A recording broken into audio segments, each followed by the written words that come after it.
Welcome, friends, to a little live reading of my soon to be available children's book about grieving.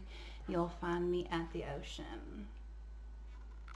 And didn't my illustrator do an amazing job? You can already see how beautiful that the images are going to be in this story. So, this is a book through the eyes of a child and of loss. And most of you know that I lost my mother 4 years ago to cancer, and she was my inspiration for this because let's face it, when you lose a parent, it doesn't matter how old you are or how young you are, you're still your parent's child. And I was always her baby girl. That was actually one of the last things that she said to me. And here's just a little preview of the dedication page.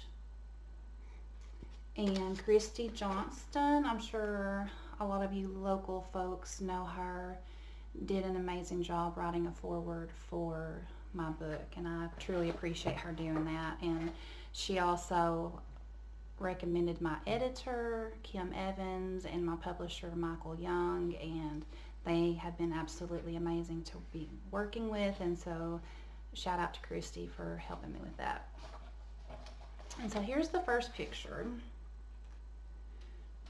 Try to hold that up. And I'll take a second to read it.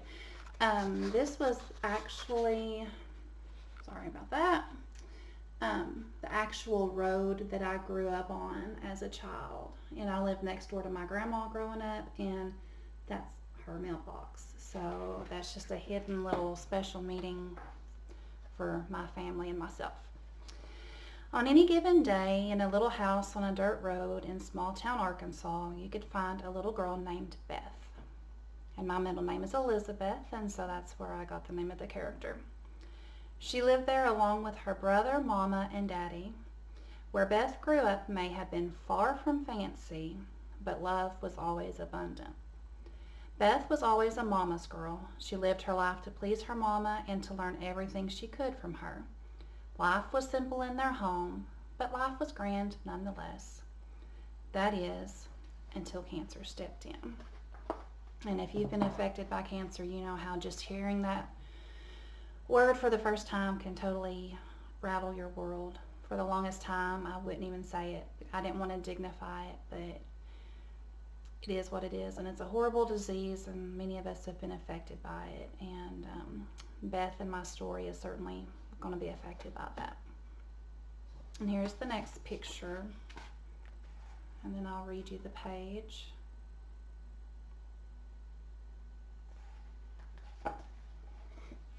Beth's sweet mama was diagnosed with cancer, and it devastated the whole family. They continued to keep their faith in God's plan, whatever that might be.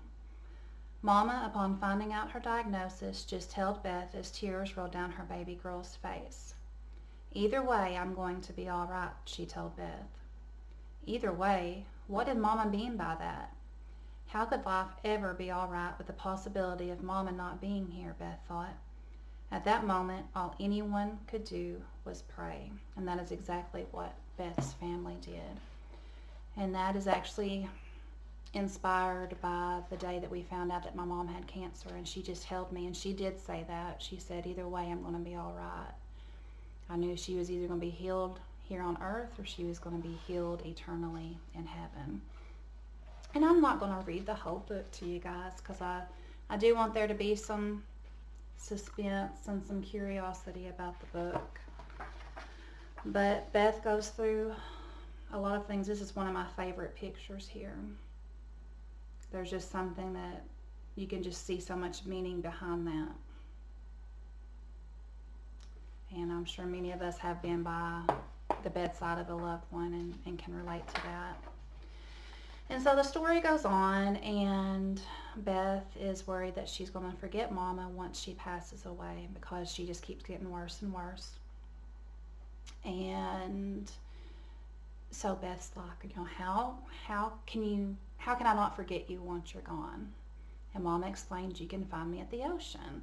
And Beth is a little bit confused when she says that, and then Mama explains all of these different things that she can be found at the ocean through. like the morning chirps of the birds. It's because, birds know that morning is about to come even before daylight comes. And, you know, Mama's about to get that new life in heaven. And so she explains that to Beth. Talks about finding me in the sunrise, the warmth of the sun on your skin. And it goes through so many different things that we find at the ocean.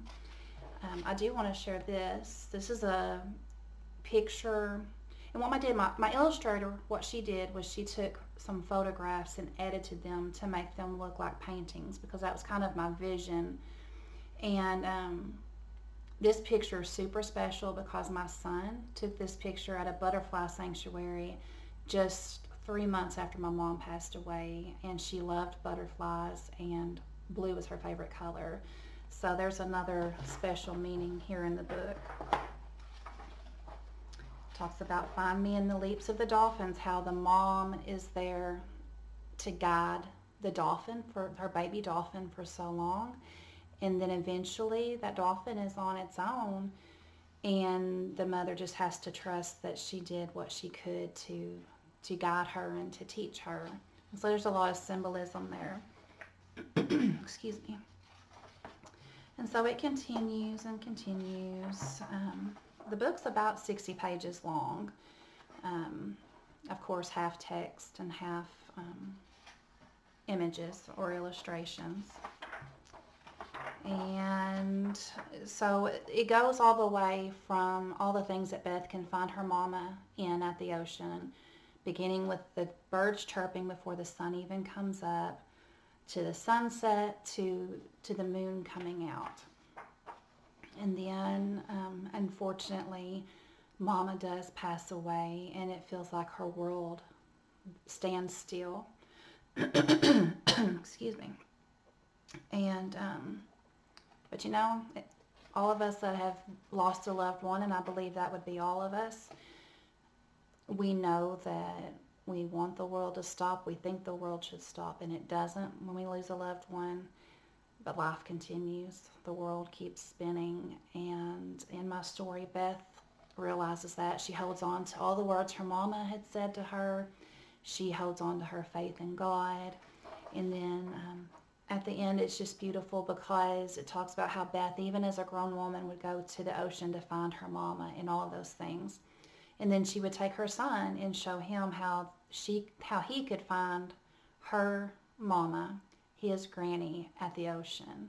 And she can tell that same story to him, and then he can tell his children. And I think it's a beautiful book. And I don't say that because I created it. I say that because God's hand was in it the whole time. Honestly, there would be times I would be writing, and then I'd go back and be like, did I really write that? Where did that, wow.